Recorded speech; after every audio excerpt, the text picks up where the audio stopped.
Hello aspirants, I welcome you all at परचम classes. एक बार फिर से मंडे आया है कुछ नई नई न्यूज़ के साथ। इकोनॉमिक्स और फाइनेंस की दुनिया में क्या हुआ है वो अब हम जानेंगे।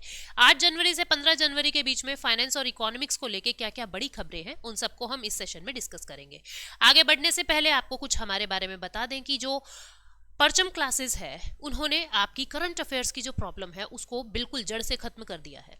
2022 जनवरी से लेकर दिसंबर 2022 के बीच में जितनी भी चीजें हुई है, जितनी भी घटनाएं दुर्घटनाएं घटी हैं, appointments, awards, books authors, obituary, state news, national news, index, ranking, economics, finance, हर तरीके की न्यूज को ये बुक जो है वो कवर कर रही है। ये बुक लॉन्च हो चुकी है, 10 जनवरी से ही हमारी ऐप पर आ चुकी थी। जो भी एस्पिरेंट इसको लेना चाहता है बिना किसी देरी के ले ले। आप किसी भी कॉम्पिटिटिव एग्जाम की तैयारी कर रहे हो, आप लोगों को ये जो बुक है हमारी ये काम आएगी। ठीक है, A4 फॉर्मेट में आप इसका प्रिंट ले सकते हैं। हिंदी मीडियम और इंग्लिश मीडियम दोनों में अवेलेबल है, अलग अलग, ऐसा नहीं है कि बाइलिंगुअल है। इंग्लिश मीडियम की लॉन्च हो चुकी है, बहुत जल्दी हिंदी मीडियम की बुक भी जो है वो लॉन्च हो जाएगी। जैसे ही होती है आपको इन्फॉर्मेशन मिल जाएगी। बहुत इंपॉर्टेंट आपके लिए ये होने वाला है। कुछ कोर्सेज के बारे में बात कर लेते हैं। परचम क्लासेस के ऊपर एक कोर्स जो है वो चल रहा है, एसएससी जनरल अवेयरनेस का कोर्स, जिसमें टीयर 1 टीयर 2 यानी फाउंडेशन से लेके हाई लेवल तक का सब कुछ कवर किया जा रहा है। हिस्ट्री, इकोनॉमी, पॉलिटी, ज्योग्राफी, सब कुछ इसके अंदर कवर है। पूरी टीम ने मिलकर मेहनत की है, पूरी टीम ने रिकॉर्डेड लेक्चर्स प्रिपेयर किए हैं आप लोगों के लिए। यहाँ पे एक कोर्स है जिसके अंदर सिर्फ इकोनॉमी की जा रही है। इकोनॉमी 0 से लेके हाई लेवल तक की मैं इसको खुद करवा रही हूँ। आप लोग इसको चाहे तो ले सकते हैं। ठीक है, दोनों ही कोर्सेज पे अगर आपको कुछ एक्स्ट्रा ऑफ चाहिए then use code PAYL10 to get 10% extra off. ठीक है, बाकी जो ऑफर्स चलते रहते हैं वो आपको मिलता ही रहेगा। जैसे अभी पीछे मकर संक्रांति का आया था, अभी जैसे ही फेस्टिवल आते हैं हम कुछ नए नए ऑफर्स आप लोगों के लिए ले आते हैं। तो अब देख लेते हैं कौन कौन से टॉपिक्स हमें आज की क्लास में डिस्कस करने हैं। एक बार ब्रीफ में देख लेते हैं, फिर इनको कॉम्प्रीहेंड करके मैं आपको बताऊंगी।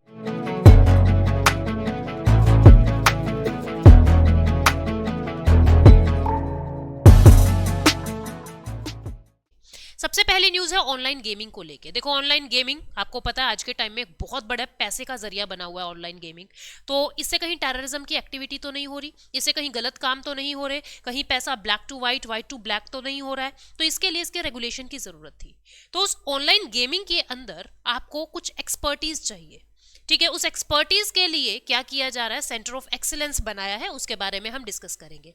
Indo US trade policy, Indo और यूएस, इंडिया और यूएस से की जो ट्रेड पॉलिसी फोरम है उसकी मीटिंग हुई है और हमने भविष्य के लिए, फ्यूचर के लिए बहुत सारे ट्रेड एग्रीमेंट साइन किए हैं। क्या है वो जानेंगे। टूरिज्म को लेके क्या न्यूज है, जो हमारे प्रधानमंत्री मोदी जी हैं उन्होंने एक क्रूज को फ्लैग ऑफ किया है, यानी कि शुरुआत की है वाराणसी के अंदर। नेशनल वाटरवे 1 एंड 2 को कनेक्ट करते हुए एक यात्रा जो है वो शुरू की है। क्या है वो, टूरिज्म से लेके क्या न्यूज है उसको डिस्कस करेंगे। रिस्टोरेशन प्रोजेक्ट फॉर पाइगर टॉम है हैदराबाद के अंदर, और इसके अंदर क्या न्यूज के अंदर क्या है कि यूएस ने कुछ फंड किया है इसको रिस्टोर करने के लिए। देन इंडिया का जो फॉरेक्स रिजर्व है वो 17 बिलियन से यानी $70 बिलियन से अब कम हो गया है 2022 में। जानेंगे क्या वजह है, क्यों भारत का फॉरेक्स कम होता जा रहा है। छठे पॉइंट पे न्यूज आपको मिल रही है, सीलिंग फैन जो है वो महंगे हो गए हैं, जो आपके छत वाले पंखे होते हैं ये महंगे हो गए हैं। इसकी वजह क्या है जानेंगे। न्यू अम्ब्रेला एंटिटी को इनवाइट किया गया था लेकिन अभी उनके लाइसेंस पे होल्ड लगा दिया है। क्या होता है ये न्यू अम्ब्रेला एंटिटी, उनको जानेंगे। इंडिया और यूके के बीच में यंग प्रोफेशनल स्कीम को शुरू कर दिया गया है। क्या कहती है यंग प्रोफेशनल स्कीम, इसको देखेंगे। Aspirational block programme, aspirational district programme की तर्ज पे ही एस्पिरेशनल ब्लॉक्स प्रोग्राम को शुरू किया है। क्या कुछ होता है इनके अंदर जानना है। G20 global partnership for financial inclusion, ये इनकी एक मीटिंग शुरू हुई है।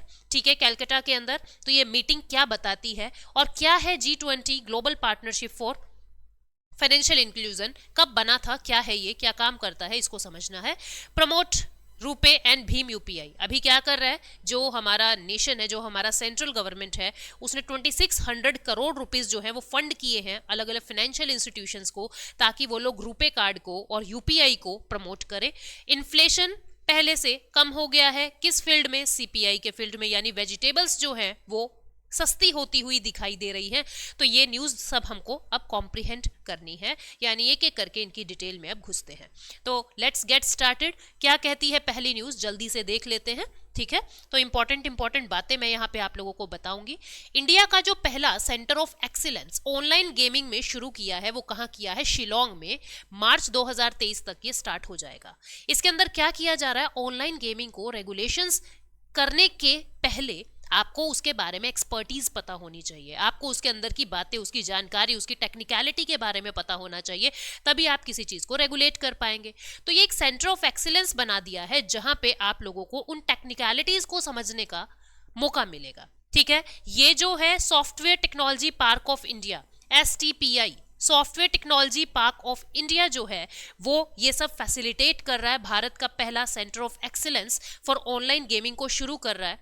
जो STPI है वो खुद एक ऑटोनोमस सोसाइटी है अंडर माइटी क्या है? Ministry of electronics and information technology, ministry of electronics and information technology, इसकी सुपरविजन में सारा काम हो रहा है, ठीक है। तो ये न्यूज़ थी जो मैंने आपको बताई। मेघालय के यानी शिलोंग मेघालय के 50,000 यूथ्स को यहाँ पे बहुत सारी ट्रेनिंग्स, बहुत सारी जानकारी, बहुत सारी स्किल्स दी जाएगी। नेक्स्ट न्यूज़ है Indo US trade policy. Recently क्या हुआ? Union ministry for commerce and industry, मतलब हमारे जो वाणिज्य मंत्रालय है और जो US के ट्रेड रिप्रेजेंटेटिव एम्बेसडर हैं, उन्होंने 13th मीटिंग की है, ठीक है। India US trade policy forum ने, मतलब कि एक फोरम है जहां पे इंडिया के जो कॉमर्स मिनिस्ट्री है और US के जो ट्रेड रिप्रेजेंटेटिव है वो मीटिंग करते हैं। तो ऐसी 13वीं मीटिंग हुई है। कहां पे हुई है? वॉशिंगटन DC के अंदर, ठीक है। डिस्ट्रिक्ट ऑफ कोलंबिया, DC का मतलब होता है district of Columbia. Washington DC के अंदर ये 13वीं मीटिंग हुई है। क्या हुई है इन मीटिंग्स के अंदर बातें? ये मोटी मोटी बातें हैं। क्या है? सबसे पहले तो मार्केट एक्सेस पे काम किया जा रहा है। मार्केट एक्सेस क्या है? हम उनकी मार्केट के अंदर अपना प्रोडक्ट बेच सकते हैं, वो अपना प्रोडक्ट हमारी मार्केट में बेच सकते हैं। तो हम क्या बेचेंगे? India seeks easier market access for its mangoes. हमारे मैंगोज बड़े फेमस हैं, हम उनकी मार्केट में अपने मैंगोज बेच सकते हैं, अपने ग्रेप्स बेच सकते हैं और अपना पोमीग्रेनेट यानी कि अपना अनार बेच सकते हैं। US जो है इसी तरीके से अपनी चेरीज भारत के अंदर बेच सकता है, अपने पोर्क प्रोडक्ट्स जो है यानी सुअर का मांस वगैरह उनको भारत में बेच सकता है। और अल्फा है, ये भी एक प्रोडक्ट है उनका, ग्रास टाइप का एक प्रोडक्ट होता है, उनको भी भारत के अंदर वो बेच सकते हैं। मतलब हमको उनकी मार्केट मिल गई, उनको हमारी मार्केट मिल गई इजी मैनर में, ठीक है। बीच में कोई ट्रेड बैरियर्स वगैरह हम नहीं लगाएंगे, ना वो हम पे लगाएंगे ना हम उन पे लगाएंगे। दूसरा समझौता क्या हुआ? दूसरा एक एक्शन प्लान हमने बनाया है। जो हमारे वर्किंग ग्रुप्स हैं, मतलब कि जो ऐसे सुपरवाइजर हैं जिनको किसी एक पर्टिकुलर फील्ड का काफी ज्यादा ज्ञान है, चाहे वो एग्रीकल्चरल फील्ड है चाहे वो नॉन एग्रीकल्चरल फील्ड है, ठीक है। एग्रीकल्चरल यानी कृषि संबंधित और नॉन एग्रीकल्चर यानी गैर कृषि संबंधित जो एरियाज होते हैं, उनके एक्सपर्ट्स टाइम टू टाइम आपस में मीटिंग करेंगे कि हम एग्रीकल्चर फील्ड में कैसे अच्छा कर सकते हैं। वो अपने आइडियाज हमसे शेयर करेंगे, हम अपना आइडियाज उनसे शेयर करेंगे। ऐसे ही नॉन एग्रीकल्चरल फील्ड में वो हमारी कैसे मदद कर सकते हैं और हम उनकी कैसे मदद कर सकते हैं, दोनों आपस में एक दूसरे के आइडियाज को शेयर करेंगे। तो ये एक्शन प्लान भी हम लोगों ने इसी मीटिंग में डिसाइड किया है। Hope for IT workers. अब IT वर्कर्स, आपको पता है भारत के अंदर एक ह्यूज संख्या में इंजीनियर्स हर साल निकलते हैं और हर किसी की ये उम्मीद रहती है कि हमको USA जैसी एक अच्छी गुड टेक्नोलॉजिकल कंट्री के अंदर जॉब मिल जाए। तो हमारे देश के IT के जितने भी स्टूडेंट्स हैं, जो भी IT वर्कर्स हैं, वो US के अंदर फिर से एक रीस्टार्ट कर सकते हैं अपनी जॉब्स को सोचते हुए। उसके बाद पोस्ट कोविड प्लान, हम दोनों ने ही, इंडिया और US ने ही आपस में कुछ पोस्ट कोरोना प्लान्स बनाए हैं कि फार्मास्यूटिकल्स की फील्ड में, वैक्सीनेशन की फील्ड में दोनों एक दूसरे की मदद करेंगे। और क्या क्या बातें हुई है मेन हम उनको देख लेते हैं, जो भी मुख्य बातें समझने की है। म्यूचुअल मार्केट एक्सेस मैंने आपको बता दिया। Restoration of generalized system of preference, restoration of GSP। What is generalized system of preference? देखो, US से भारत को कुछ प्राथमिकताएं, कुछ प्रेफरेंसेस देता था। जैसे औरों पे अगर 25% वो टैक्स लगा रहा है तो भारत के ऊपर 20% लगा देता था। औरों को कहता था कि तुम हमारे यहाँ पे सिर्फ 1000 कॉपीज ही इस चीज की भेज सकते हो, तो भारत को कहता था तुम 1200 कॉपीज भेज देना, ठीक है। तो इस तरीके से कुछ प्रेफरेंस, कुछ छूट देता था। इसको कहते थे जनरलाइज्ड सिस्टम ऑफ प्रेफरेंस। पर भारत के कुछ एक्शंस की वजह से जैसे इंडिया ने उनके कुछ प्रोडक्ट्स के ऊपर बहुत सारा टैक्स लगा दिया था, बहुत सारी इंपोर्ट ड्यूटीज लगा दी थी, जिससे नाराज होकर यूएसए ने ये जीएसपी का जो स्टेटस है वो भारत से छीन लिया था। लेकिन अब फिर से जो 13th मीटिंग हुई है उसके अंदर ये कहा है कि हम इंडिया को फिर से जीएसपी वापस देने के बारे में सोच सकते हैं, यानी इसको रिस्टोर हम कर देंगे। अभी किया नहीं है, कह रहे हैं कर देंगे। तीसरी बात क्या है, टोटलाइजेशन एग्रीमेंट पे बात हुई है। टोटलाइजेशन एग्रीमेंट क्या होता है?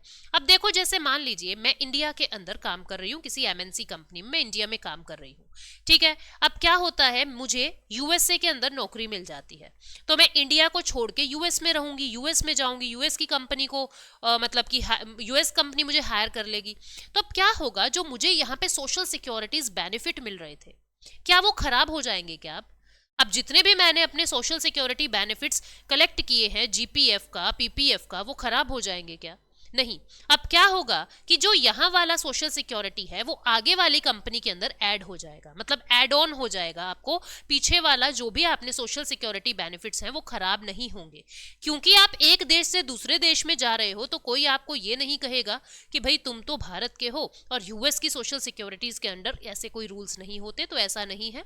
वो जो यूएस की कंपनी है, जिस नई कंपनी में आपने अब नौकरी की है, वो भारत से डील करेगा और कैसे दोनों बीच में कोलैबोरेशन बना के आपको बेनिफिट देंगे वो चालू रहेगा। ठीक है, दिस इज टोटलाइजेशन एग्रीमेंट। ठीक है, ये क्या होता है? ये सोशल सिक्योरिटी टोटलाइजेशन एग्रीमेंट होता है। Then next is towards rule based global trading system. अब देखो, वर्ल्ड ट्रेड ऑर्गेनाइजेशन के अंदर भारत और चाइना जैसी इमर्जिंग इकोनॉमीज के बहुत सारे इश्यूज हैं। भारत कुछ स्पेशल ट्रीटमेंट चाहता है खुद के लिए, ऐसे ही चाइना कुछ स्पेशल ट्रीटमेंट चाहता है खुद के लिए। लेकिन बहुत सारी कंट्रीज क्या कहती हैं कि ऑलरेडी ये देश ऐसे हैं जो काफ़ी अच्छा इमर्ज कर रहे हैं, काफ़ी अच्छा ग्रो कर रहे हैं, तो इनको कुछ स्पेशल ट्रीटमेंट मत दो। तो यूएस से क्या कह रहा है? कह रहा है भारत, मैं आपकी सपोर्ट करूंगा, डब्ल्यूटीओ के अंदर जितने भी विवाद हैं उन सब विवादों को हम बैठ के सुलझाएंगे और आपको हम सपोर्ट करेंगे। ठीक है, यानी कि मल्टीलेटरल प्लेटफॉर्म पे एक दूसरे को सपोर्ट करने की बातें भी दोनों फोरम ने कही है। उसके बाद क्या कहा है कि हम अपने बायलेटरल ट्रेड को, यानी द्विपक्षीय व्यापार को और ज्यादा बढ़ा देंगे। जो 160 बिलियन यूएस डॉलर बढ़ चुका है ऑलरेडी 2021 में, अभी और पोटेंशियल है इसको बढ़ाने का, तो इसको और ज्यादा बढ़ाएंगे। फिर क्या कहा है कि यूएस ने भारत के पार्टिसिपेशन को स्वागत किया है, वेलकम किया है Indo Pacific economic framework for prosperity में। ये क्या है? इंडिया, जो आपका इंडियन ओशियन है और जो आपका पैसिफिक ओशियन है, जापान की साइड जो आपका पैसिफिक ओशियन है और जो आपका इंडियन ओशियन है, वो दोनों बीच में एक लिंक रखते हैं। उस वाले रीजन के अंदर भारत और यूएस आपस में मिलके, दोनों की टीम मिलके उस एरिया का डेवलपमेंट करेंगे, ताकि उस एरिया से चाइना को भी काउंटर किया जा सके। तो यहाँ पे भी यूएस ने भारत को वेलकम किया है कि आप हमारे साथ आओ और इंडो पैसिफिक इकोनॉमिक फ्रेमवर्क के अंदर शामिल हो। ठीक है, उसके बाद हम लोगों ने टर्टल एक्सक्लूडर डिवाइस डिजाइन के लिए टेक्निकल सपोर्ट मांगा था यूएस से, तो उन्होंने कहा हम आपको टेक्निकल सपोर्ट देंगे। देखो क्या होता है, जब कभी भी हमारे मछुआरे, हमारे जो फिशरमैन हैं, जो कोस्टल एरियाज में रह रहे हैं, वो मछलियां पकड़ने जाते हैं, तो उसमें बहुत सारे कछुए, बहुत सारे टर्टल जो हैं वो भी फंस के आ जाते हैं, जिससे उनकी हैबिटेशन को खतरा होता जा रहा है। कुछ ऐसे डिवाइसेस बने हैं, टर्टल एक्सक्लूडर डिवाइस कहते हैं, जिनके अंदर टर्टल नहीं पकड़े जाएंगे, सिर्फ मछलियां ही, फिशेज ही उनके अंदर कैप्चर की जाएंगी, जिससे टर्टल की हैबिटेशन पे प्रभाव नहीं पड़ेगा। तो भारत ने यूएस को कहा कि आप हमको कुछ टेक्नोलॉजी सिखाएं, कैसे हम टीईडी यानी टर्टल एक्सक्लूडर डिवाइसेस को और बेटर कर सकते हैं, हमें आपकी मदद चाहिए। यूएस ने कहा है मोस्ट वेलकम, हम आपको हेल्प करेंगे। तो ये सब बातें जो है दोनों के बीच में हुई है। नेक्स्ट न्यूज इज टूरिज्म को लेके क्या है। प्राइम मिनिस्टर ने वर्ल्ड की लॉन्गेस्ट रिवर क्रूज को फ्लैग ऑफ कर दिया है, यानी उसको हरी झंडी दिखा दी है। क्या है ये वर्ल्ड का लॉन्गेस्ट रिवर क्रूज? आप ऐसे समझें कि नदी का रास्ता है, ठीक है, नदी का रास्ता है, और एक शिप जैसे एक नाव में, एक बोट भी नहीं कहूंगी मैं, शिप भी नहीं कहूंगी, अभी आपको इमेज दिखा देती हूं मैं। उसके अंदर क्या होगा, आपको national waterway 1 and national waterway 2 की यात्रा करवाई जाएगी, गंगा, भागीरथी और हुगली को जोड़ते हुए। इस रास्ते में लगभग 50 ऐसे टूरिस्ट स्पॉट्स आएंगे, जो काफ़ी हेरिटेज की नज़रों से काफ़ी इंपॉर्टेंट है, उन सभी पे आपको घुमाया जाएगा, यानी उन 50 स्पॉट्स पे आपको यात्रा करवाई जाएगी इस रिवर क्रूज के चलते। इसको कहा है एमवी गंगा विलास, वाराणसी के अंदर इसको शुरू किया है। ठीक है, तो क्या है ये, इसको देख लेंगे। प्राइम मिनिस्टर ने इसी इवेंट के दौरान एक टेंट सिटी भी वाराणसी के अंदर इनॉग्रेट की है। ठीक है, और बाकी बहुत सारी चीज़ों का भी, जो वाटरवेज से ही जुड़े हुए प्रोजेक्ट हैं, उनका भी फाउंडेशन स्टोन यानी उनकी भी आधारशिला रखी है। ठीक है, तो एक बार देख लेते हैं। ये इस तरीके से ये एक बोट है जिसके अंदर लोग बैठ के एंजॉय करेंगे किनारे पे आने वाले लगभग 50 टूरिस्ट स्पॉट्स का। ठीक, कहाँ से कहाँ तक जाएगी ये आपको मैं बता दूं कि जो ये आपकी ये वाला जो एरिया आप देख रहे हो ना, वाराणसी से शुरू होके ये गंगा भागीरथी और हुगली नदी, गंगा भागीरथी और हुगली नदी, हल्दिया नियर हल्दिया, गंगा वाराणसी से हल्दिया, ये पूरा इसको कहते हैं national waterway number 1। National waterway number 1, ऐसे ऐसे 6 वाटरवेज हैं, इनको कहते हैं इनलैंड वाटरवे। मतलब कि इनलैंड क्यों कह रहे हैं, लैंड के बीच में है। देखो धरती है ना, नदियों के अंदर ये यात्रा चल रही है, इसलिए से कहा इनलैंड। ठीक है, तो ये जो रास्ता है यानी गंगा भागीरथी और हुगली, इस रास्ते के अंदर 50 स्पॉट्स लगभग आएंगे जिस पे आपको यात्रा करवाई जाएगी। ये क्या कह रहा है कि इस पूरी क्रूज को, इस पूरी यात्रा को मैनेज कौन करेगा, इसको inland waterways authority of India इसको मैनेज करेगी। ये inland waterways authority of India किस मिनिस्ट्री के अंडर आती है, ये ministry of shipping, ports and waterways के अंडर आती है। ठीक है, लगभग 40 हिस्टोरिक साइट्स पे आपको घुमाया लेके जाएगा जो गंगा नदी के किनारे पे आती है, जिनके अंदर महाबोधि टेम्पल है, हजारदौरी पैलेस है, कटरा मस्जिद है, बोध गया है, चंद्रघर चर्च है, चार बगला टेम्पल है, और भी बहुत सारी चीजें हैं। ठीक है, नेशनल वाटरवे 1 और नेशनल वाटरवे 2 जो ब्रह्मपुत्रा पे है, और नेशनल वाटरवे 1 जो गंगा के अंदर है। इस रास्ते को तय करते हुए लगभग छोटी छोटी 27 रिवर को क्रॉस किया जाएगा। ठीक है, और जो नेशनल वाटरवे 1 है हमारा, वो 1986 में बनना शुरू हुआ था। ये हल्दिया से इलाहाबाद लगभग 1620 किलोमीटर का नेशनल वाटरवे 1 है, इसको याद रखोगे। ठीक है, उसके बाद अगला हमें क्या पढ़ना है, ये 51 दिन का क्रूज होगा, पूरी यात्रा आपकी 51 डेज का पूरा ट्रिप होगा। ठीक है, जिसके अंदर 50 टूरिस्ट स्पॉट्स जो है वो इंक्लूड किए जाएंगे, जिसके अंदर बहुत सारे वर्ल्ड हेरिटेज साइट्स, बहुत सारे नेशनल पार्क्स, बहुत सारे रिवर घाट्स, बहुत सारी major cities like Patna Bihar, Sahibganj, ठीक है, झारखंड, कोलकाता, वेस्ट बंगाल, ये सारी जो एरियाज हैं उनको कवर किया जाएगा जो भी रास्ते में आएंगे। तो ये पूरी न्यूज थी। इसका सिग्निफिकेंस क्या है, इससे क्या हो जाएगा, इससे फायदा क्या होगा? इससे फायदा ये होगा, एक तो हिंटरलैंड में एम्प्लॉयमेंट अपॉर्चुनिटीज मिलेंगी। ठीक है, दूसरा जो आपका टूरिज्म है, रिवर टूरिज्म है, वो बढ़ेगा जिससे भारत के अंदर पैसा आएगा। तीसरा, जो फॉरेन के टूरिस्ट हैं वो भी भारत के अंदर आएंगे, हमारा कल्चरल एक्सप्लोरेशन होगा, भारत के कल्चर के बारे में पूरी दुनिया को पता लगेगा, और मॉनेटरी बेनिफिट्स भी हमको होगा। ये पूरी न्यूज़ थी। नेक्स्ट न्यूज़, अच्छा इसके बारे में एक और बात हमें जाननी है। मैंने क्या कहा, ये पूरी जो क्रूज है वो इनलैंड वाटरवे अथॉरिटी ने मैनेज की है। तो इनलैंड वाटरवे अथॉरिटी के बारे में जान लेते हैं। ये अथॉरिटी कब बनी थी? 27 अक्टूबर 1986 को, 27 अक्टूबर 1986 को इसको बनाया गया था। इसका काम क्या है कि आपको इनलैंड वाटरवेज के इंफ्रास्ट्रक्चर का डेवलपमेंट करना है। ठीक है, नेशनल वाटरवेज का डेवलपमेंट करना है आपको। इसका हेडक्वार्टर नोएडा के अंदर है, पर बहुत सारे और रीजनल ऑफिसेज हैं। कहाँ कहाँ पे? पटना के अंदर यानी बिहार, कोलकाता वेस्ट बंगाल, गुवाहाटी असम, और कोची केरला, और बहुत सारे सब ऑफिसेज भी हैं पूरे भारत के अंदर फैले हुए। याद रखना है हेडक्वार्टर कहाँ है इसका? नोएडा में है, और ये ministry of shipping, ports and industry के अंडर आता है। नेक्स्ट न्यूज है restoration project for Paigarh tomb. Paigarh tomb को रिस्टोर करने के लिए, यानी फिर से उसे पुनर्जीवित करने के लिए यूएस फंड दे रहा है। ठीक है, यूएस ये लगभग $250,000 यूएस डॉलर फाइनेंशियल सपोर्ट दे रहा है। ठीक है, यूएस के एम्बेसडर ने कल्चरल प्रिजर्वेशन के लिए ये काम किया है। ये जो टॉम्ब है ये हैदराबाद के अंदर है। ठीक है, ऐसे ऐसे 6 टॉम्ब्स हैं जिनको रिस्टोर किया जाएगा, सभी पाईगढ़ टॉम्ब कहला रहे हैं। ये आगा खान ट्रस्ट फॉर कल्चर इस पूरे प्रोजेक्ट को इंप्लीमेंट करेगी। उस पैसे का यूज करके, यूएस की फंडिंग का यूज करके काम कौन करेगा? आगा खान ट्रस्ट फॉर कल्चर।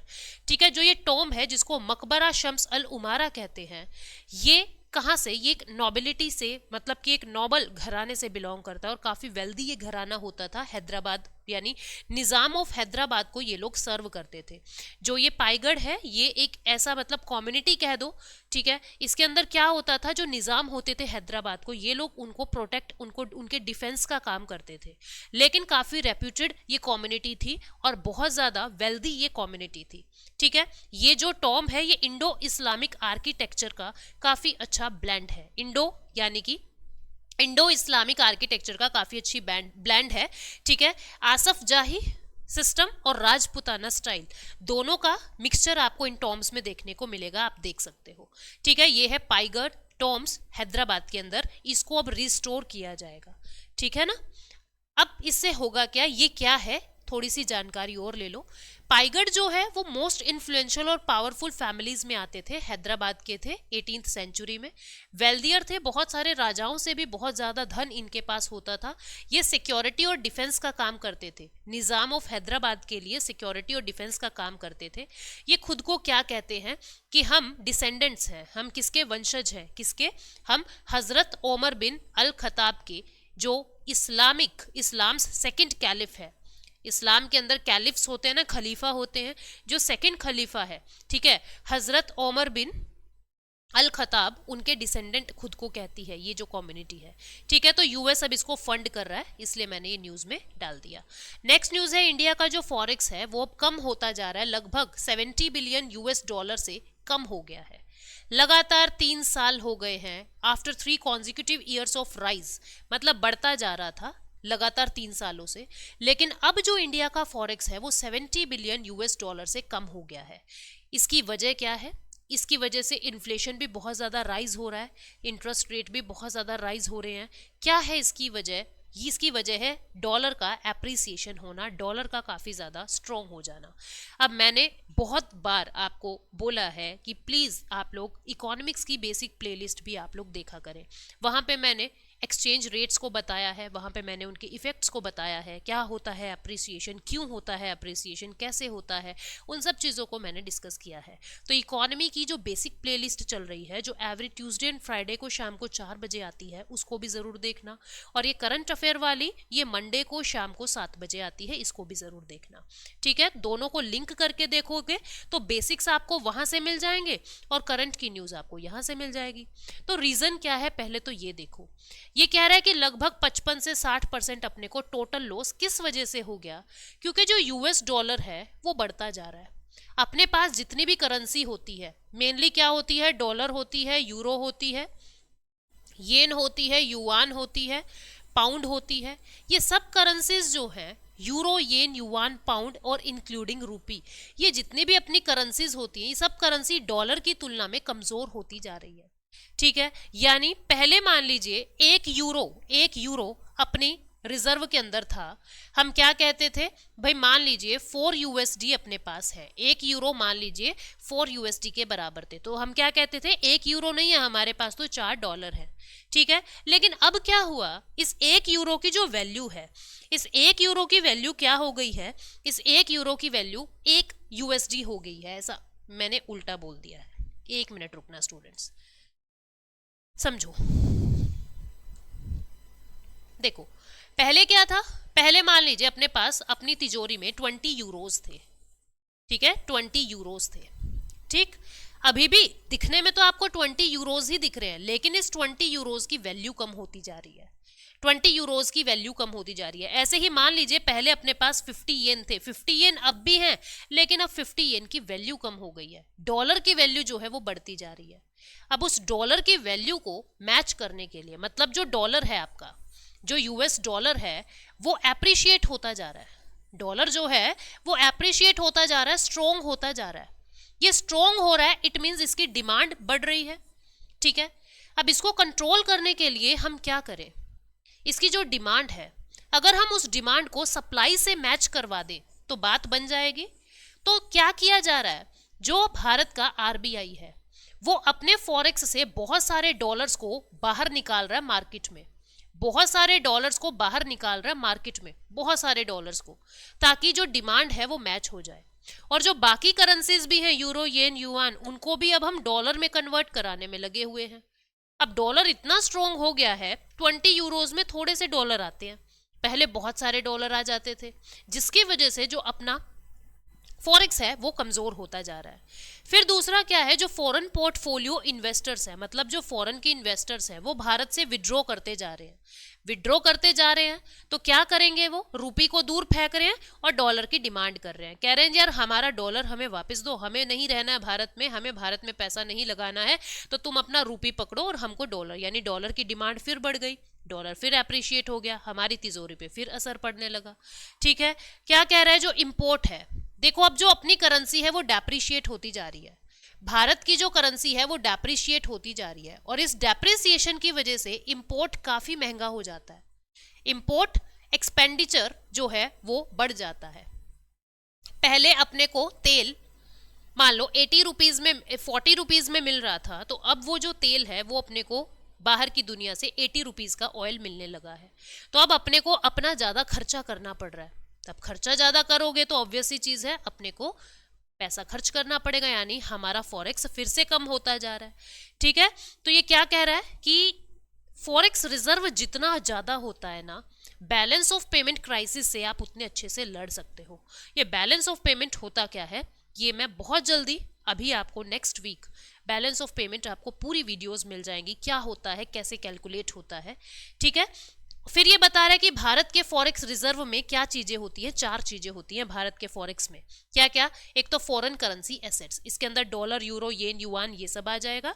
फिर होता है गोल्ड का रिजर्व, गोल्ड, ठीक है, और फिर उसके बाद स्पेशल ड्रॉइंग राइट्स यानी एसडीआर, और रिजर्व पोजीशन विद आईएमएफ यानी रिजर्व ट्रांसपोजिशन, 4 चीजें जो है वो होती हैं इंडिया के फॉरेक्स में। ठीक है, 4 चीजें होती है, कौन कौन सी 4 है वो हमने देखा। इसके बाद नेक्स्ट न्यूज है, ceiling fans get costlier as bureau of energy efficiencies revised norm mandate star labelling. आप देखते हो ना, आप एसी लाते हो, आप कूलर लाते हो, आप टीवी लाते हो, उनके ऊपर क्या होता है, उनके ऊपर स्टार रेटिंग होती है, 3 स्टार, 2 स्टार, 5 स्टार, जितने ज्यादा स्टार्स होते हैं इट मीन्स वो उतना ही कम एनर्जी का कंजम्पशन करेंगे और उतना ही कम बिजली का बिल आएगा। तो अब सीलिंग फैंस जो होते हैं, जो हमारी छत वाले पंखे होते हैं, उनके ऊपर भी अब स्टार लगाना मैंडेटरी कर दिया है कि आपको स्टार लेबलिंग करनी पड़ेगी, जिसकी वजह से वो महंगे हो गए हैं।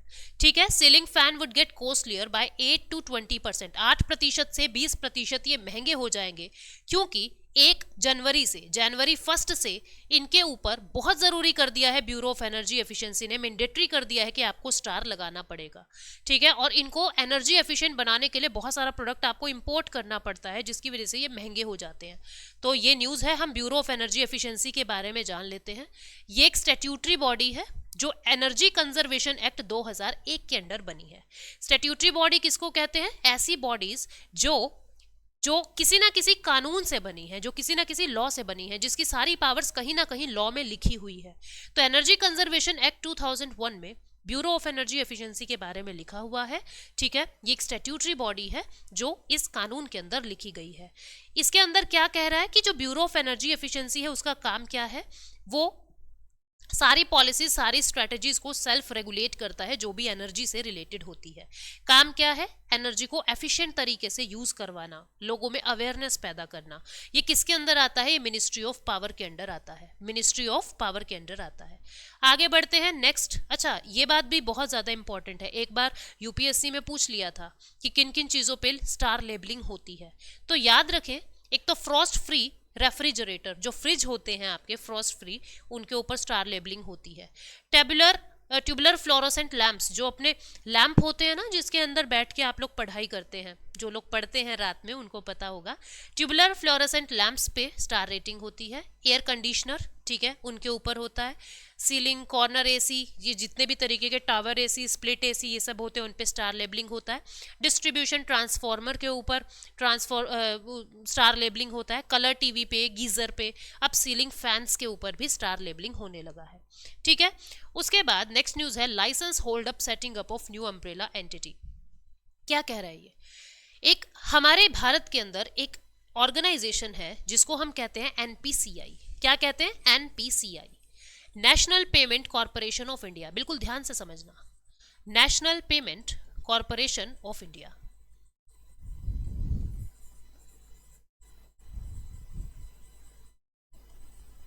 एनपीसीआई क्या है? ये कंपनी है और ये एक प्राइवेट कंपनी है। ये एक सेक्शन 8 कंपनी है, यानी कि नॉट फॉर प्रॉफिट कंपनी है। Section 8 under companies act 2013, company act 2013 के अंडर सेक्शन 8 कंपनी है NPCI, national payment corporation of India. इसको लगभग अलग अलग बैंक्स ने, अलग अलग इंश्योरेंस कंपनीज ने 100 करोड़ कैपिटल लगा के इनिशियली इसको शुरू किया था। और इसको काम क्या दिया था कि आपको डिजिटल इंडिया प्रमोट करना है, आपको डिजिटल बैंकिंग को प्रमोट करना है, जिससे कैशलेस इकोनॉमी प्रमोट हो। तो इस एनपीसीआई ने बहुत सारे प्रोडक्ट्स अपने बना दिए, जैसे आप लोग यूज भी करते हैं। एक तो आधार इनेबल्ड पेमेंट सिस्टम। कौन कौन से प्रोडक्ट इसने बना दिए? आधार इनेबल्ड पेमेंट सिस्टम के आधार के थ्रू आपको जो डायरेक्ट बेनिफिट ट्रांसफर आपके अकाउंट्स में मिल जाता है वो। ई रूपी, जो अभी न्यूज में भी काफी है, वो भी इन्होंने ही बनाया। रुपे कार्ड, ये भी इन्होंने बनवाया, रुपे कार्ड। फिर यूपीआई, यूनिफाइड पेमेंट इंटरफेस, ये भी इन्हीं की ही देन है। ठीक है। नेशनल ऑटोमेटेड क्लियरिंग हाउस, ये भी इन्हीं की ही देन है। फिर नेशनल फाइनेंशियल स्विच एनएफएस, ये भी, जिससे पूरी दुनिया के एटीएम जो है वो रन हो रहे हैं, जिससे पूरे भारत के एटीएम का नेटवर्क आपस में कनेक्टेड है। फिर इन्होंने क्या किया है? BBPS, Bharat bill payment system, ये भी इन्होंने शुरू किया है। ऑटोमेटिक टोल, जो टोल कलेक्शन है, इलेक्ट्रॉनिक टोल कलेक्शन का सिस्टम जो है आरएफआईडी टैग वाला, वो भी इन्होंने शुरू किया है। मतलब इतने सारे प्रोडक्ट्स इन्होंने बना दिए, और ये ऐसे प्रोडक्ट्स हैं जो हमारी जिंदगी के अंदर बस गए हैं, जिसके बिना हमारी जिंदगी अधूरी सी लगने लगी है। तो आरबीआई को ऐसा हो गया कि ये इतने सारे ऐसे ऐसे प्रोडक्ट्स बना रहा है जिसपे इंसान बहुत ज्यादा डिपेंडेंट हो गया है, और इसमें एनपीसीआई की मोनोपोली होती जा रही है। मतलब ये एकमात्र ऐसी ऑर्गेनाइजेशन है जो ये सारा काम कर रही है। तो इसको और ज्यादा कॉम्पिटिटिव बनाने के लिए, इसकी मोनोपोली को तोड़ने के लिए, सेक्शन 8 कंपनी की मोनोपोली को तोड़ने के लिए आरबीआई ने कुछ और कंपनीज को कहा कि तुम अगर एनपीसीआई की तरह भारत के अंदर डिजिटल टेक्नोलॉजीज को, भारत के अंदर डिजिटल बैंकिंग्स को प्रमोट कर सकते हो, कुछ और इससे बेटर एप्स, सॉफ्टवेयर तुम डेवलप कर सकते हो, तो आप लोगों के लाइसेंस का मैं इंतजार कर रहा हूं। मैं आपको आरबीआई का लाइसेंस दूंगा कि आप लोग भी ये काम एनपीसीआई की टक्कर में कर सकते हो। आरबीआई ने ऐसा क्यों किया? क्योंकि आरबीआई नहीं चाहता कि एनपीसीआई मोनोपोलाइज्ड हो जाए और अपनी पावर्स का मिसयूज करने लगे। तो अगर जब कंपटीशन रहता है तो इससे बेनिफिट कंज्यूमर को होगा। अभी एनपीसीआई को क्या है, मैं कैसा भी प्रोडक्ट दूं, मैं अकेला हूं, कंज्यूमर को मेरा प्रोडक्ट लेना पड़ेगा। लेकिन जब एक और एंटिटी, जिनको हमने कहा new umbrella entity, NUE, new umbrella entity, जब एक और एंटिटी, न्यू अम्ब्रेला एंटिटी, इसके कंपटीशन में आके खड़ी हो जाएगी, तो एनपीसीआई के नखरे भी थोड़े कम हो जाएंगे। और दोनों में ही जब कंपटीशन रहेगा, या बहुत सारी और इंडस्ट्रीज के बीच में भी जब कंपटीशन रहेगा, तो ये और ज्यादा एफिशिएंट काम करेंगे। क्योंकि कॉम्पिटिटिवनेस जितनी बढ़ती है, एफिशिएंसी उतनी बढ़ती है। आप लोग भी अलग अलग यूट्यूब्स को सुनते हैं, क्यों? क्योंकि आपको पता है कंपटीशन इतना है कि हमको पायल मैम की इकोनॉमी भी सुन लेनी चाहिए। क्या पता कुछ ऐसी चीजें निकल जाए जो और कहीं ना मिले, है ना?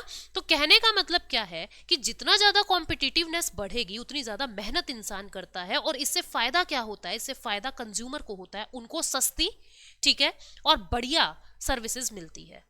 तो न्यू अम्ब्रेला एंटिटी क्या है? एनपीसीआई की तरह ही आरबीआई ने लाइसेंस, मतलब अपनी एप्लीकेशन लगाने को कहा था कि हम आपको लाइसेंस देंगे, आप अप्लाई करें।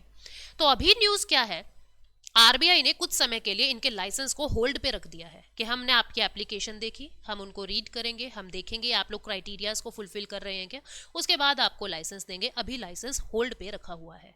तो कौन कौन से क्राइटेरियाज हैं, क्या है, क्या न्यूज है, अब उस बात को देखते हैं। आई होप आप समझ गए हैं कि न्यूज क्या है। ठीक है। रिसेंटली बहुत सारी प्राइवेट कंपनीज ने जो है एप्लीकेशंस दी थी, अभी आरबीआई ने इनको होल्ड पे रख दिया है। Hold up setting up of new umbrella entity के बाद में देखेंगे। अभी हम पहले आपको चेक कर लें कि तुम कितने क्राइटेरियाज को मीटअप कर रहे हो। ठीक है। एनयूई क्या है? इट इज फ्लोटेड बाय, यानी आरबीआई ने फ्लॉट किया इनको कि तुम भी आओ ऑल्टरनेटिव मैकेनिज्म लेके एनपीसीआई की टक्कर में, एनपीसीआई के बराबर में। ठीक है। रिजर्व बैंक ऑफ इंडिया ने क्या कहा है कि आपका minimum paid up capital 500 crore का होना चाहिए। और क्या क्या क्राइटेरियाज हैं उनको देखते हैं। न्यू अम्ब्रेला एंटिटी एक नॉन प्रॉफिट एंटिटी होगी। जिसका काम क्या होगा, न्यू पेमेंट सिस्टम्स को ऑपरेट करना। जैसे पॉइंट ऑफ स्केल जो मशीन होती है ना, पॉइंट ऑफ पीओएस जो मशीनें होती हैं जिसको आप ऐसे हाथ में लेके भी कार्ड स्वाइप कर लेते हैं, दैट इज पीओएस मशीन। कुछ ऐसी ऐसी टेक्नोलॉजी को अपडेट करना, आधार बेस्ड पेमेंट को अच्छा करना, रेमिटेंस सर्विसेज को अच्छा करना, ये सब टारगेट्स इसको दिए हैं। ठीक है, आप कुछ नए मेथड्स पेमेंट के अगर इवॉल्व कर सकते हो, कुछ स्टैंडर्ड्स, कुछ टेक्नोलॉजीज को अगर आप इवॉल्व कर सकते हो तो आप कीजिए। इसको भी क्या कहा है, तुम कंपनीज एक्ट 2013 के अंडर सेक्शन 8 कंपनीज के अंडर आ जाओगे। क्राइटेरिया क्या है, किन किन को ये लाइसेंस मिल सकता है, क्राइटेरिया क्या है। जैसे आपकी एग्जाम के लिए क्राइटेरिया है ना, इतनी एज होनी चाहिए, इतने मार्क्स होने चाहिए, ग्रेजुएशन होना चाहिए, नहीं होना चाहिए, पोस्ट ग्रेजुएशन होना चाहिए। इसी तरीके से इन कंपनीज को का क्राइटेरिया क्या है उनको देखना। एक तो ये कहा है, ये जो भी कंपनीज होंगी, these are fully owned by, these must be fully owned by and controlled by Indian citizen।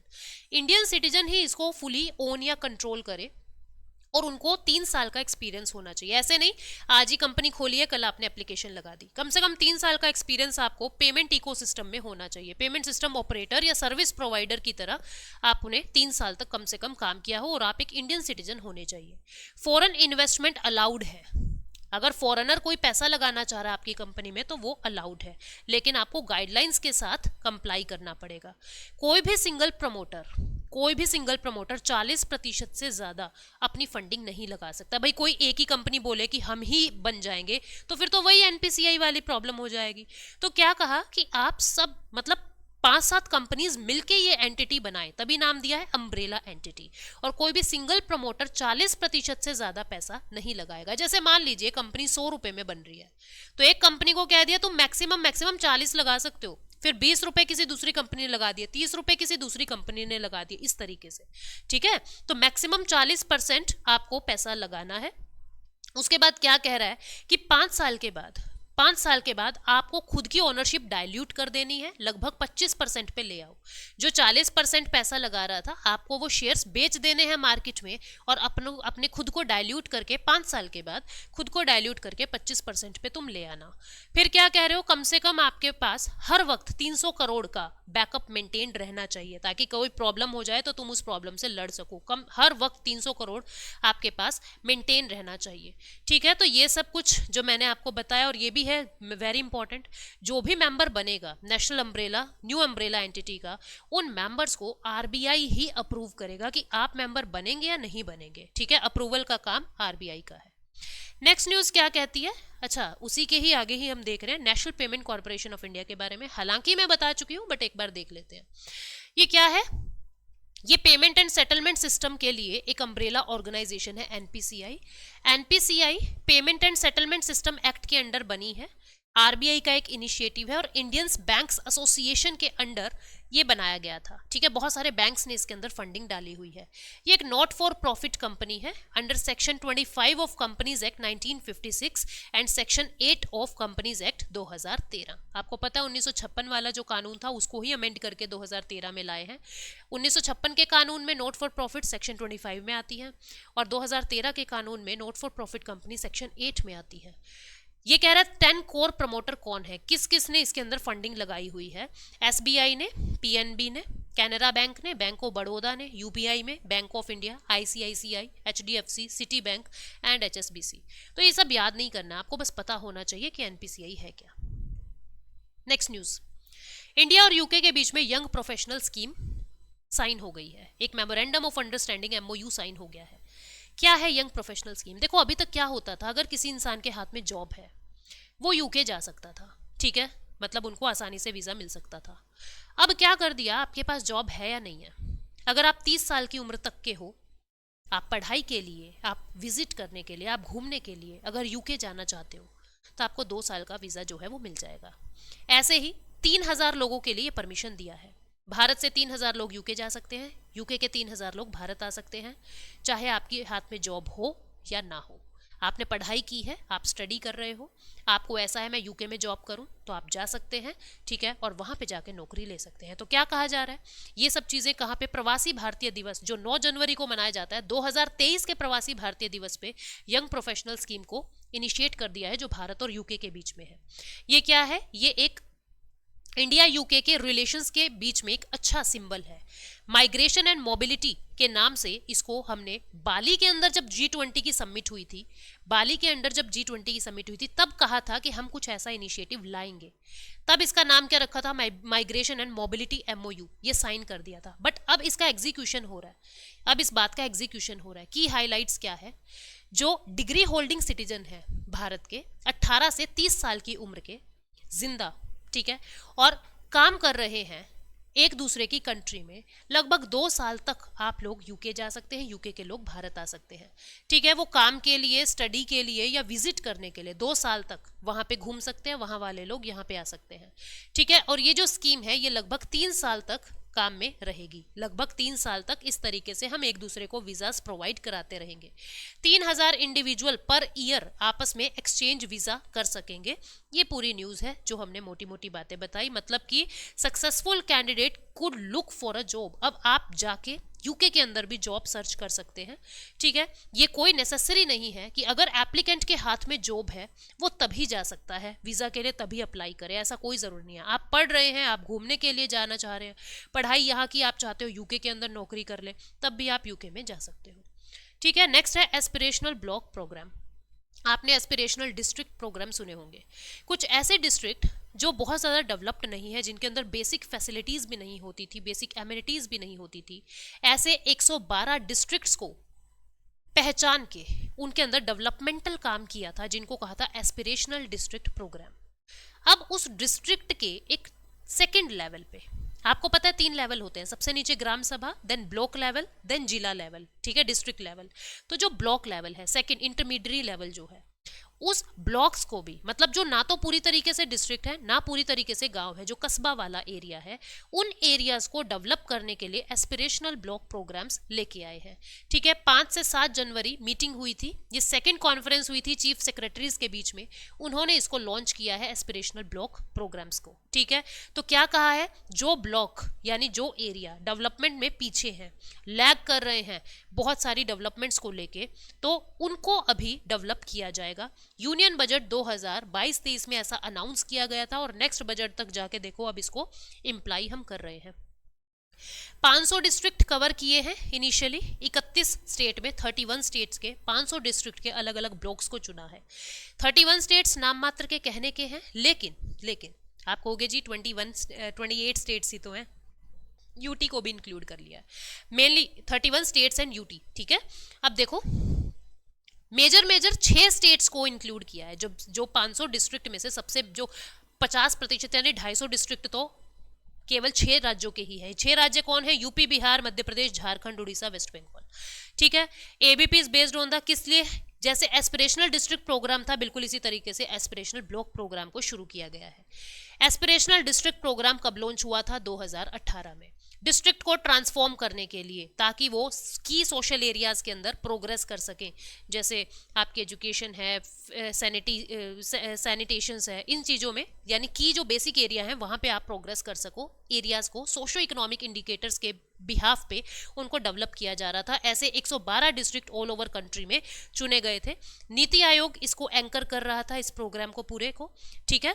अब इसके बाद कौन कौन से इंडिकेटर्स जो हैं वो इम्प्रूव करने हैं? हेल्थ और न्यूट्रिशन का, एजुकेशन का, एग्रीकल्चर और वाटर रिसोर्सेज का, financial inclusion and skill development का, और इंफ्रास्ट्रक्चर का। इन सब चीज़ों पे डिस्ट्रिक्ट में काम हो रहा था, और इन्हीं सब चीज़ों पे अब ब्लॉक्स पे काम होगा, ठीक है। अब आगे बढ़ते हैं। नेक्स्ट न्यूज क्या कह रही है? G20 global partnership for financial inclusion. देखो G20 की सियोल के अंदर मीटिंग हो रही थी 2010 में, तो ग्रुप ऑफ 20, आपको पता है ग्रुप ऑफ 20 पे क्वेश्चंस बनेंगे, बिकॉज G20 का होस्ट कंट्री इस बार भारत है। तब क्या हुआ? 2010 सियोल की जब G20 की मीटिंग हो रही थी, तब वहां पे ये वार्तालाप, ये बातें हुई कि जो फाइनेंशियल इंक्लूजन है वो एक इंपॉर्टेंट पिलर है इकोनॉमी का, मतलब पूरी दुनिया का एक इंपॉर्टेंट पिलर है। अगर फाइनेंशियल इंक्लूजन नहीं है तो दिक्कत ही दिक्कत है। फाइनेंशियल इंक्लूजन क्या होता है? बैंक का होना।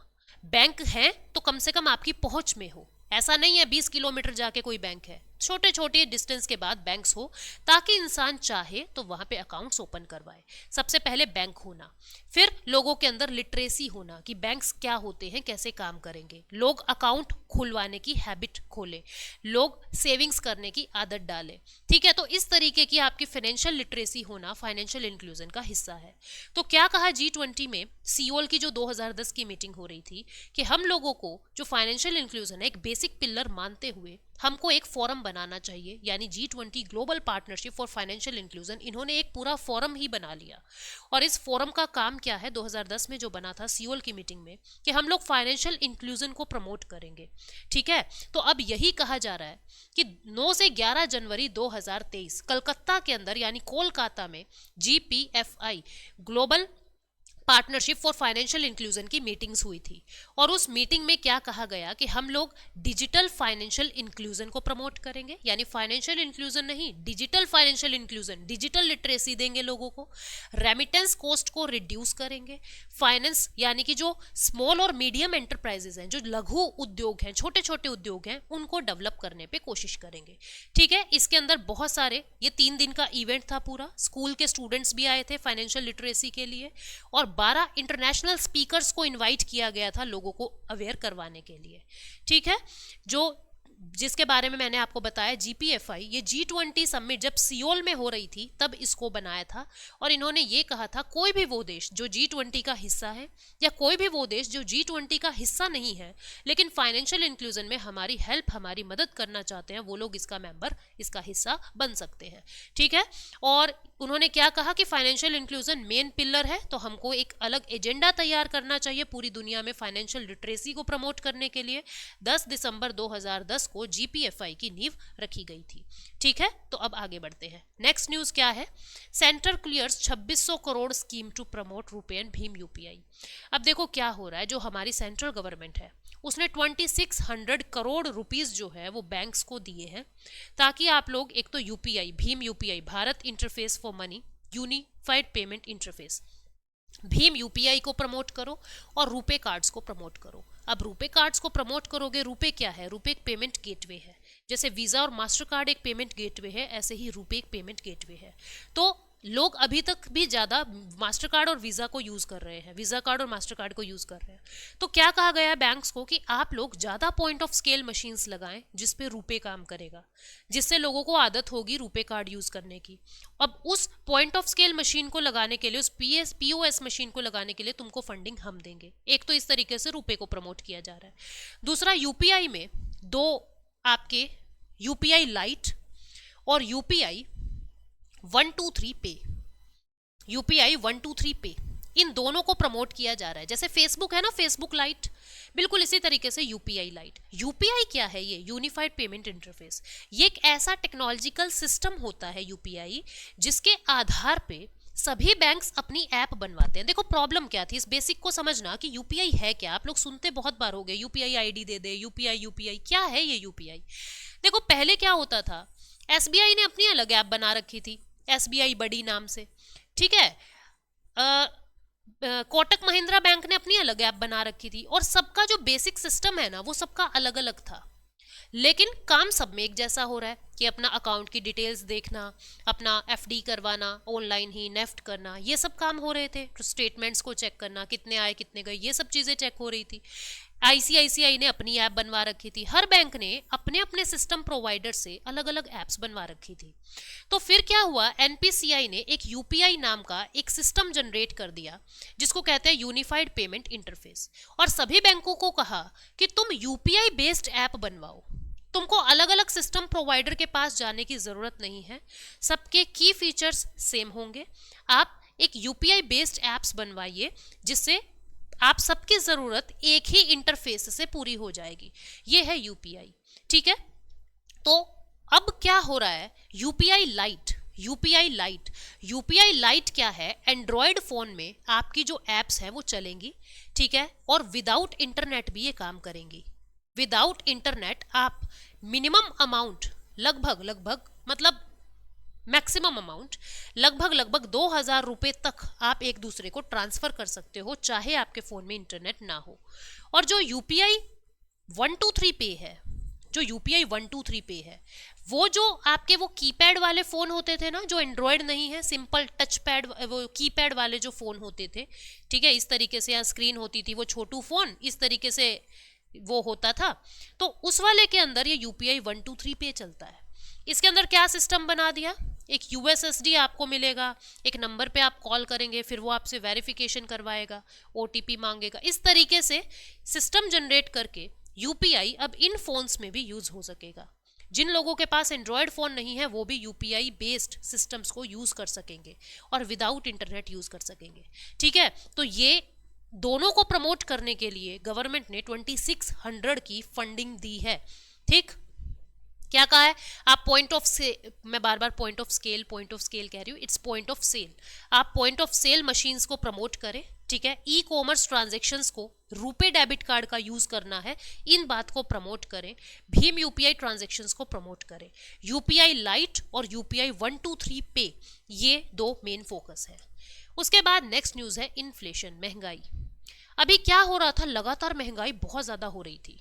देखो जो हमारी मॉनेटरी पॉलिसी कमेटी है उसने क्या कह रखा है, 2021 से लेके 2026 तक आपकी जो महंगाई है वो 2% से 6% के बीच में होनी चाहिए, लेकिन हमारी महंगाई पहुंच गई थी 7.1% के पास, इतनी ज्यादा हो गई थी। अब कैसे ना कैसे मशक्कत मेहनत करके हम लोग फिर से इसको रेंज में लाए हैं 5.72% पे। इसकी वजह है वेजिटेबल्स का सस्ता होना। वेजिटेबल्स किस में आता था, सीपीआई में आता था, कंज्यूमर प्राइस इंडेक्स में आता था। आपका जो सीपीआई है वो 5.72 पे आके खड़ा हो गया है, यानी कि 6% की रेंज में आ गए हैं हम, जो हमको आना चाहिए, ठीक। क्या कहा जा रहा है, सीपीआई क्या है उसको जान लो, हालांकि मैंने बताया हुआ है, जो मेरी बेसिक इकोनॉमी की सीरीज देख रहे हैं वो अच्छे से जानते होंगे, सीपीआई नाम सुनते ही उनको पता लग गया होगा। सीपीआई क्या है, रिटेल की इन्फ्लेशन को बताता है। मैंने आपको क्या बताया था कि 3 लेवल पे मेनली इंडेक्सेस होते हैं, वैसे तो बहुत सारे होते हैं बट 3 होते हैं, producer price index, wholesale price index और consumer price index. Producer price index क्या बताता है, प्रोड्यूसर के लिए कोई महंगाई कितनी हुई है पिछले साल की या पिछले मंथ की कंपैरिजन में, इस मंथ प्रोड्यूसर को कोई चीज कितना महंगा पड़ रहा है, रॉ मटेरियल या और बहुत सारी चीजें। डब्ल्यूपीआई क्या बताता है कि होलसेल मार्केट के अंदर, होलसेल यानी मंडियों में, होलसेल मार्केट के अंदर महंगाई कितनी बढ़ी है। और कंज्यूमर प्राइस इंडेक्स क्या बताता है कि रिटेलर को महंगाई का कितना असर देखने को मिल रहा है, रिटेलर या कंज्यूमर आप लगा लें, उनको महंगाई कितनी देखने को मिल रही है। तो सीपीआई के बेसिक 6 कंपोनेंट होते हैं, ठीक है। ऐसे तो बहुत सारी आइटम होती हैं बट ब्रॉडली कैटेगराइज करें तो 6 कंपोनेंट्स होते हैं। कौन कौन से 6 कंपोनेंट्स होते हैं, जिसके अंदर हाउसिंग आ गया, जिसके अंदर क्लोथिंग आ गया, जिसके अंदर फुटवेयर आ गया, जिसके अंदर एनर्जी आ गई, ठीक है, जिसके अंदर इलेक्ट्रिसिटी आ गई, जिसके अंदर टोबैको आ गया, इस तरीके से 6 कैटेगरी होती है। तो अब क्या हो रहा है, तो मैंने क्या कहा कि हाउसिंग, क्लोथिंग, फूड, जो फूड वाला आइटम है ना वो अब सस्ता हो गया है, यानी जो वेजिटेबल्स है उनके प्राइसेस में गिरावट देखने को मिली है, जिसकी वजह से जो ये सीपीआई है पूरा, ये अब कम रेंज में आ गया है। जो हमको 6 से अंडर रखना था वो 5.72 आ चुका है, ठीक है। अब कितने समय तक रहता है वो देखना है। तो एक बार सीपीआई के बारे में जान लेते हैं। ये रिटेल इन्फ्लेशन के बारे में बताता है, ठीक है। इसको मार्केट बेस्ड भी कहते हैं, ठीक है। अच्छा, इसके अंदर क्या क्या चीज़ें होती है, food, housing, transportation, electronics, medical care, education, ये सब। इसका बेस ईयर 2011-12 होता है।